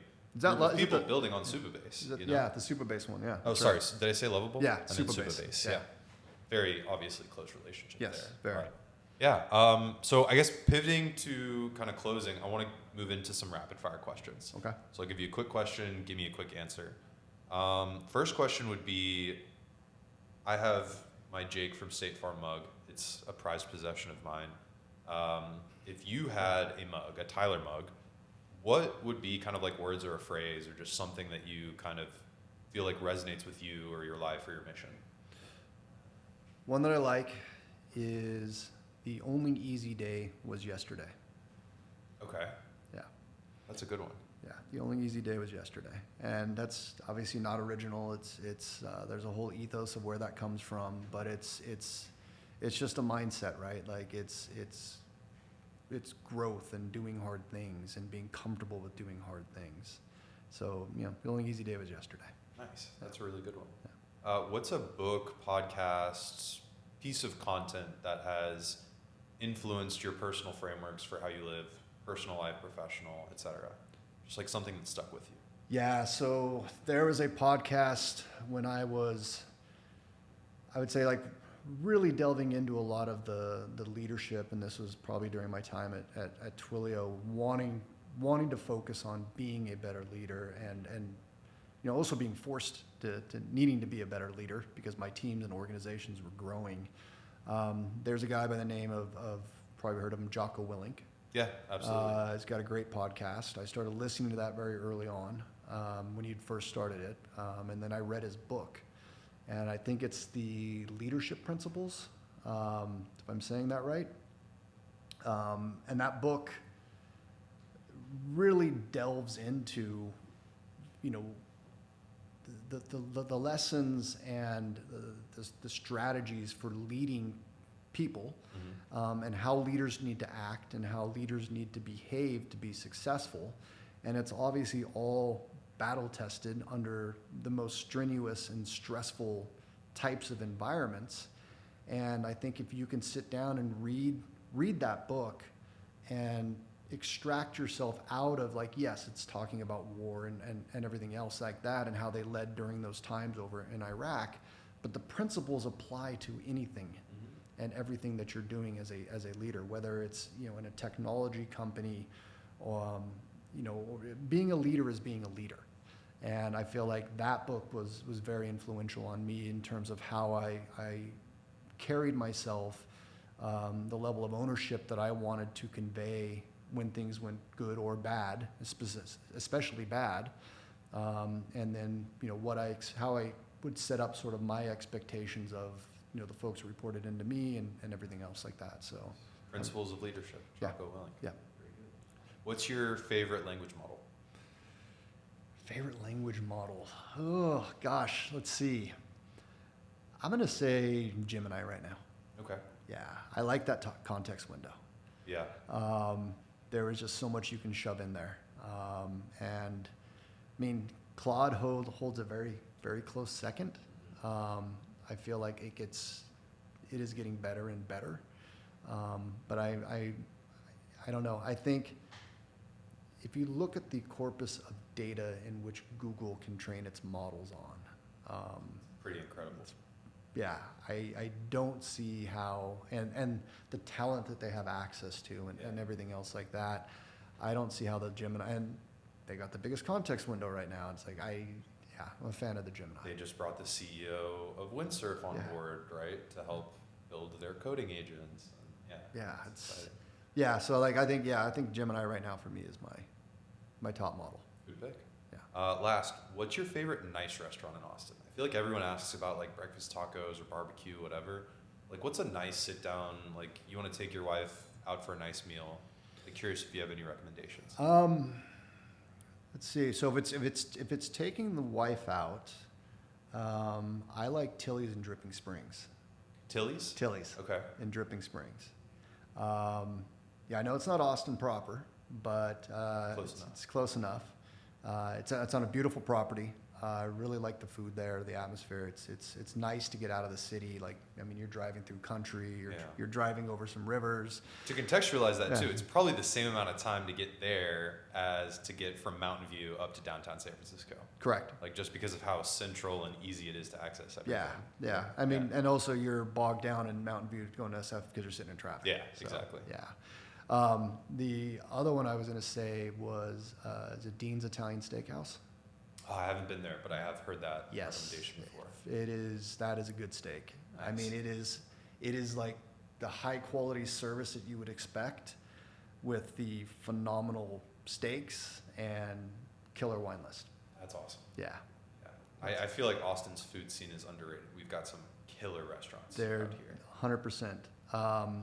The other one that I was going to throw in there too, which is a little more hyper local, the Salty Sow. Oh yeah. Classic. Yeah. My fiance used to live like 3 doors down from Salty Sow, and that happy hour is pretty incredible. So good stuff. I mean, I don't get out here that often. Like, Dripping is probably more where I'd go. Yeah. But when I do, it's like, I like Dean's. I like the Sow is great. So that's good stuff.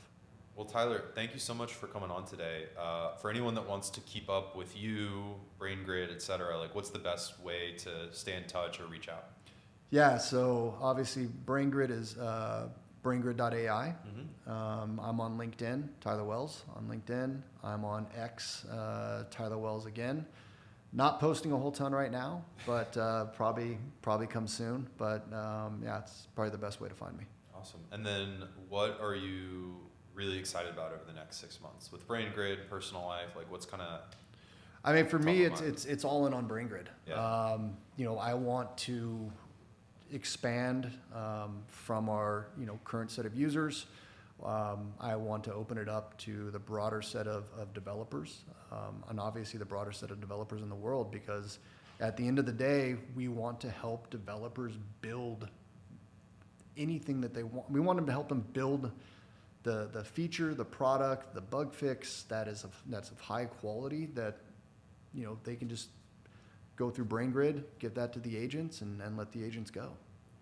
We got a bunch of founders out here that I'm sure would love to check out the product. So yeah, we'll be getting it open soon. I mean, there were a few folks last night that I was talking to about it, and I'm going to onboard them hopefully later today. Nice. Yeah, give them a shot at it. So yeah, it's the workflow is so vastly different now. When I think about the future, I want to get it to a point where you've gone and done the upfront requirement creation. You've got your requirements, you've got all of your tasks, and you're just kind of clicking build. Yeah. But you're doing that multiple times, and you're going off and doing other things, and you come back and your code has been tested. All of your commits are following, standard Git flow and everything like that, and you've just got this pull request.